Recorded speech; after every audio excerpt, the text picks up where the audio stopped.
எல்லாருக்கும் வணக்கம். நம்ம இப்போ எந்த வெப் சீரிஸோட ரிவ்யூ பார்க்க போறோம்னா ஃபைண்டிங் அ ரேஜ் இந்த வெப் சீரிஸோட ரிவ்யூ தான் பார்க்க போறோம். இது வந்து ஹாலிவுட்ல இருந்து வெளிவந்திருக்குது. இந்த ஃபிலிம்ல என்னடா கான்செப்ட் அப்படின்னு கேட்டீங்கன்னா, ஹீரோவும் ஹீரோயினியும் ஒரு டான்ஸ் ஒர்க் பண்ணிக்கிட்டு இருக்காங்க. இவங்க மட்டும் இது ஒரு பேரா இருக்காங்க. ரெண்டாவது பேராவும் அவங்களும் அதுதான் பண்ணிக்கிட்டு இருக்கிறாங்க. இவங்க ரெண்டு பேருக்குள்ள என்ன வருதுன்னா ஒரு லவ் வந்துருது, ஹீரோவுக்கும் ஹீரோயினுக்கும். அதே மாதிரி அவங்களுடைய ஃப்ரெண்டா இருக்கிற ரெண்டு பேருக்கும் அதே லவ் வருது. ஆனா அவங்க ரெண்டு பேரும் ஹீரோயினி ரெண்டு பேருமே டான்ஸ் பண்றாங்க. இதுல வந்து ஹீரோ ஒருத்தர் மட்டும் தான் டான்ஸ் பண்றாரு. அவர் கூட இருக்கிறவருக்கு அந்த ஸ்கேட்டிங் டான்ஸ்ன்றது வரதில்ல.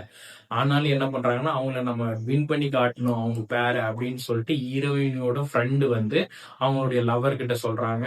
இவங்களும் வந்து அதை புரிஞ்சுக்கிறாங்க, நம்மள போட்டி தான் போடுறாங்கன்னு சொல்லிட்டு இவங்க ரெண்டு பேருக்கு ஒரு கான்செப்ட் வைக்கிறாங்க.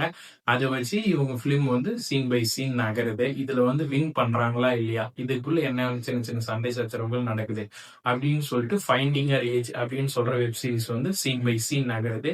இது பாத்தீங்கன்னா பார்க்கும்போது ஓகே, எல்லாமே சூப்பரா தான் இருக்குன்னு சொல்லணும். எந்த ஒரு ப்ரெஷர் இல்லாத மைண்ட் ரிலீஃப்க்கு பார்க்கக்கூடிய பிலிமா வந்து இதை ரெஃபர் பண்ணலாம். ஃபைண்டிங் அ ஏஜ் ஹாலிவுட்ல வந்து இது ஒரு புது விதமான ஒரு வெப் சீரிஸா இருக்குது. இது வந்து நெட்ஃபிளிக்ஸ்ல அவைலபிளா இருக்குது. உங்களுக்கு நான் என்ன சொல்றேன்னு புரியும்னு நினைக்கிறேன். மறுபடியும் அடுத்த பட ரிவ்யூல பார்க்கலாம்.